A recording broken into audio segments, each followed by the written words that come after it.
Semua yang kita miliki hanya titipan. Titipan yang Allah berikan dalam hidup kita ini terbagi dua. Ada titipan yang memang fokus diberikan kepada diri kita sendiri. Ya. Titipan terhadap diri namanya. Yang kedua adalah titipan orang-orang di sekitar atau hal-hal di sekitar. Jadi titipan yang langsung datang ke diri sendiri dan titipan yang ada di sekitar kita, itu dua hal terkait dengan titipan yang Allah berikan. Kalau dalam kitab Ihya Ulumuddin itu disebutkan arba'atul jawahiru fi jismi bani Adam yuziluha arba'atu asya'a amal jawahiru fal aqlu wad dinu wal haya wal amalus salih. Ada 4 mutiara, 4 titipan yang Allah kasih bagi diri kita. Apa 4 titipan tersebut? Yang pertama, fal aklu, Allah kasih akal. Hewan gak punya akal, tapi manusia punya akal. Yang kedua apa? Wadinu, manusia Allah kasih agama. Hewan tidak beragama, tapi manusia dikasih agama. Ketiga, wal haya, dikasih sifat malu. Ini berabe hidup kalau nggak punya malu. Ya Bu ya. Makanya Allah kasih kelebihan keutamaannya. Titipan yang langsung datang ke diri kita itu al-haya, sifat malu. Nanti kita bahas satu-satu. Yang keempat apa? Wal amalus solih, Allah kasih amal soleh.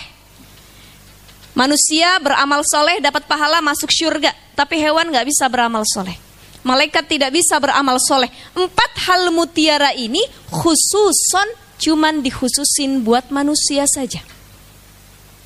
Baik, kita bahas satu-satu. Apa mutiara tersebut? Pertama, fal aklu, Allah kasih kita akal. Akal itu fungsinya untuk membedakan mana yang baik, mana yang buruk. Jadi kalau orang sudah mumayyiz, sudah baligh, itu sudah bisa membedakan yang baik dan yang buruk. Betul nggak? Kita dulu masih kecil nggak tahu mana yang baik, mana yang buruk. Ketika sudah dewasa, kita tahu duit 100.000 lebih gede daripada duit 10.000. Kita tahu yang model begini ganteng, yang begini nggak ganteng. Kita tahu mana tas mahal, mana tas murah. Kenapa? Allah kasih akal. Dari akal ini, mutiara ini harus kita gunakan sebaik mungkin. Bagaimana menggunakan akal sebaik mungkin? Dipakai buat belajar. Mencari ilmu, khususnya ilmu agama. Dengan akal kita memahami segala hal. Makanya dulu Adam, ketika pertama kali Allah ciptakan, wa'allama Adamal asma'a kullaha, thumma aradahum 'alal malaikati faqala ambi'uni bi asma'i haula'i in kuntum sadiqin. Masya Allah, hafal Quran semua. Ya. Jadi Adam itu disuruh buat nyebutin ini apa, A, B, C, D, semuanya yang Allah ciptakan, malaikat, jin terpana dengan kecerdasan Adam. Ini mutiara yang manusia dikasih tapi makhluk lain gak dikasih. Makanya suruh disujud semua, ya, suruh sujud kepada Adam, tapi sujudnya bukan sujud menyembah. Sujud untuk bersyukur bahwa Allah menciptakan makhluk yang begitu sempurna, manusia. Tapi iblis nggak mau sujud. Makanya sifat keakuan itu apa? Kesombongan. Itu lahir dari iblis. Kalau ada orang sombong berarti dia kawannya Kalau ada istri sombong berarti istri iblisnya kemana? Karena sifat. Aku kesini. Sini enggak ya. Jadi siapapun kita punya potensi untuk menyerupai iblis. Seluruhnya punya potensi buat jadi iblis. Karena sifat keakuan berawal dari iblis.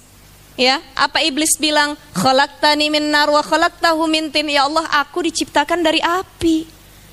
Kalau Nabi Adam ini siapa? Si Adam ini, kata iblis, dia cuman mintin dari tanah. Masa api nyembah tanah? Enggak layau, gitu ya. Masa iya kita yang lebih tinggi derajatnya harus nyembah yang seperti ini? Tidak. Iblis enggak mau, Artinya ketika itu juga Allah mengusir iblis dari syurga. Diusirlah iblis dari syurga. Dia dengki, syirik. Nih, awalnya sifat sombong yang menghancurkan diri. Jadi kalau kita memiliki sesuatu, pelajaran penting pertama apa? Kalau kita sudah punya sesuatu, jangan Kalau sudah dicabut sama Allah, gak berkutik kita. Iblis dikasih tempat tinggal syurga. Makanannya enak, bangunannya enak, semua yang dipengen ada. Sudah menikmati indahnya syurga, tapi dia sombong, diusir sama Allah. Ada orang rumahnya besar, tingkat, mobilnya mewah mengkilat, giginya pakai gigi kawat, emasnya 24 karat, istrinya totalnya ada? Banyak benar. Dia Allah cabut kenikmatan semua, tidak ada apa-apanya dia sebagai makhluk Allah. Makanya sifat sombong berawal dari iblis. Sifat keakuan, nih aku nih saya nih, saya paling kaya, gue paling cantik. Kalau dipuji ibu cantik banget, iya dong, gue kan skincare-nya mahal. Bu, Masya Allah glowing banget, treatment tiap hari, namanya duit kita banyak katanya. Artinya setiap dipuji tidak mengembalikan kepada. Inilah pentingnya kalau pagi dan sore kita baca zikir maksurat. Ada dalam zikir maksurat itu apa bacaannya? Lillahi ma fis samawati wa ma fil. Yang ada di bumi, yang ada di langit semua adalah milik. Kalau kita dawamin, ini doa, bukan hanya ayat ini dibaca pagi dan sore hari, tapi tiap habis sholat, lagi merenung, lagi tafakur, ketemu sama suami, mandang anak, mandang rumah yang bagus, mandang tas yang branded, kita ucapkan lillahi ma fis samawati wa ma fil ard. Semua yang kita miliki di langit, di bumi, itu semua adalah milik Allah Subhanahu wa ta'ala. Iblis diusir, gak punya apa-apa lagi. Padahal disuruh sujud doang kagak nurut. Inilah kenapa orang yang sombong, orang yang tidak patuh dengan perintah Allah, maka mereka akan lebih mudah untuk ikut ajakan dari iblis. Dulu Imam Hasan Al-Basri pernah ditanya sama muridnya, wahai Syekh, bisa nggak kita tuh istirahat dari godaan setan, godaan iblis? Capek rasanya pengen ibadah, khusyuk, tapi digoda sama iblis. Capek rasanya pengen amal, tapi dientar-entar, ya dihalangi sama iblis. Pengen sedekah, dihalangi lagi. Pengen bakti sama suami, dihalangi lagi. Bisa nggak wahai Syekh kita berhenti atau istirahat dari gangguan iblis? Apa kata Imam Hasan Al-Basri? Launama lawajatna roha. Kalau iblis tidur saja, andai kata dia istirahat menggoda diri kita, tentu kita pun akan have fun ibaratnya, menjalani ibadah. Tapi nyatanya tidak ada satu detik pun hidup kita itu lolos dari godaan setan atau iblis. Ya, ini tantangan kita. Makanya kalau sudah dititipkan sama Allah, tantangan kita adalah bagaimana kita bisa melawan setan yang ada dalam diri kita. Yang kedua, bagaimana kita bisa melawan hawa nafsu. Jadi dua yang godain manusia kalau mau buat dosa. Setan, hawa nafsu. Setan, hawa nafsu. Nih, dua ini saling bersinergi. Tapi kalau setan dia menggoda, hawa nafsunya tidak mengikuti, gak jadi. Hawa nafsu mau, setan yang gak goda, bisa jadi. Jadi ternyata musuh terbesar manusia bukan setan, hawa nafsu. Betul gak? Kita buka puasa, begitu mau persiapan buka puasa, jalan sama suami, semua kita beli. Gorengan, cendol, kolak, lontong ya. Orang Indonesia kan kalau udah makan lontong 4 biji sama gorengan 3, bilangnya belum makan nasi. Betul ya? Iya, belum makan nasi pasti. Bu, udah makan belum? Belum, baru lontong 3 biji.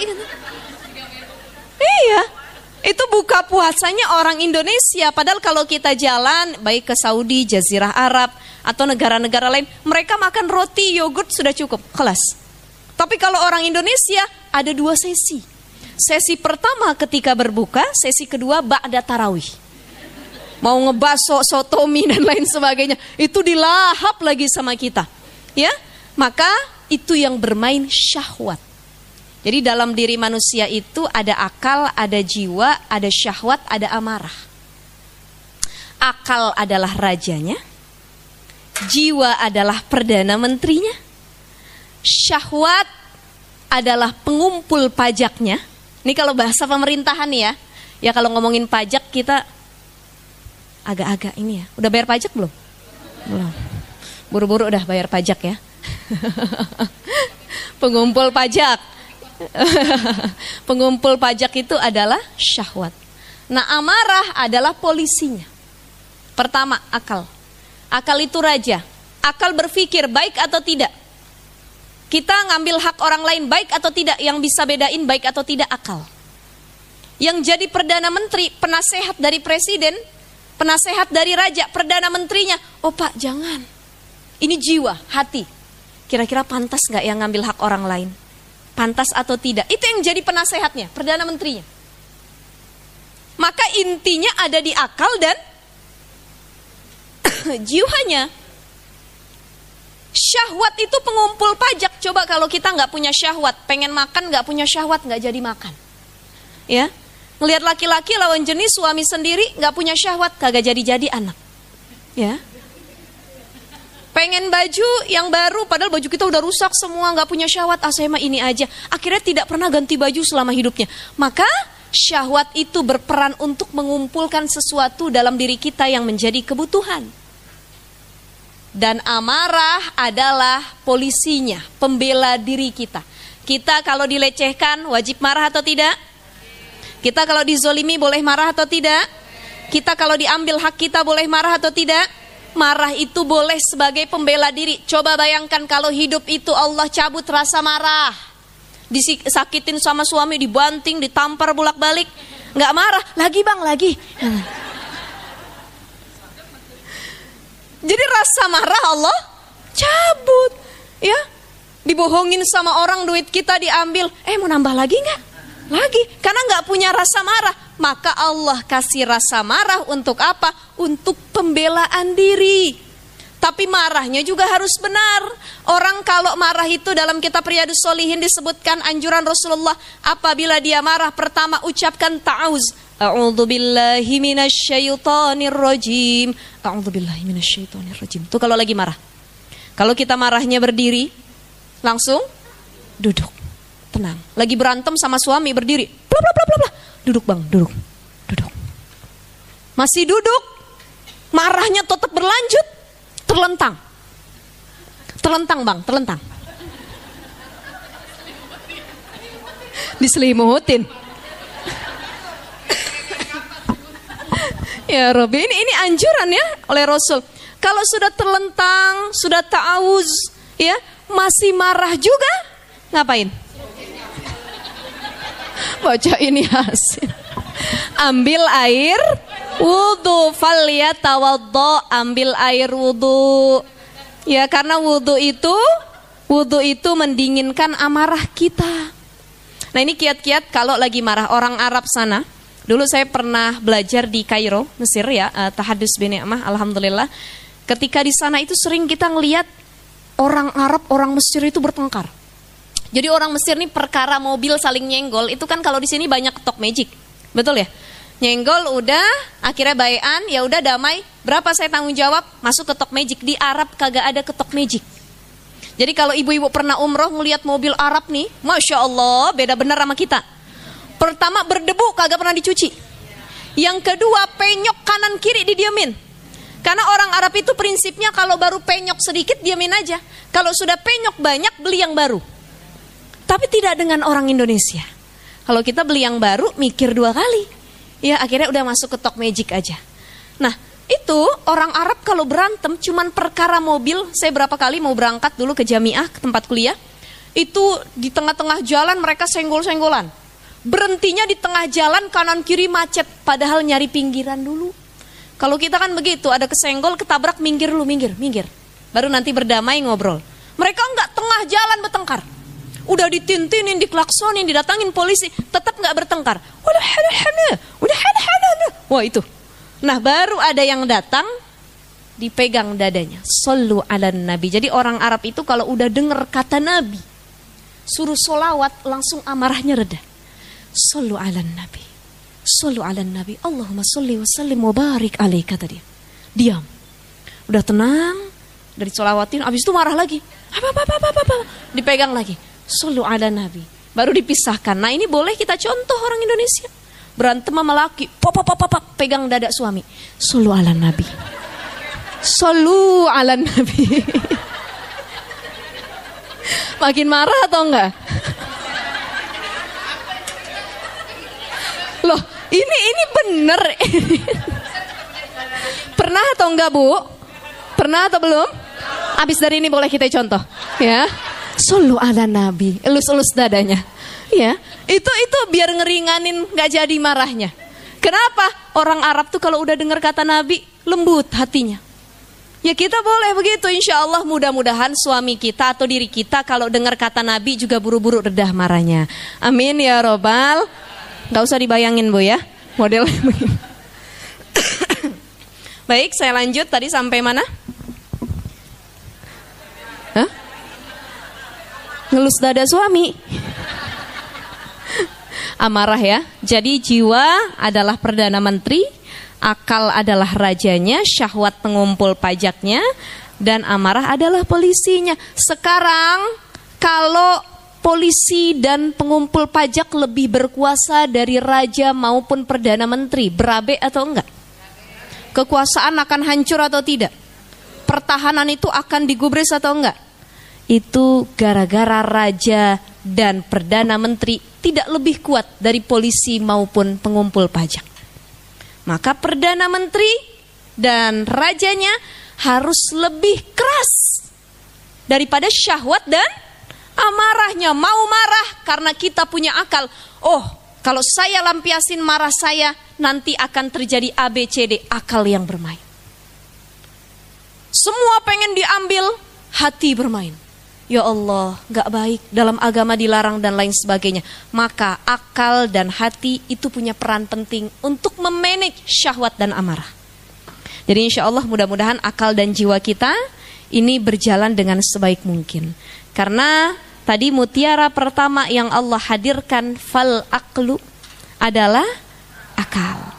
Yang kedua apa? Waddinu, agama. Manusia dikasih agama, ya, semua manusia punya agama. Tapi ketika manusia hidup, banyak juga yang ateis, anti Tuhan.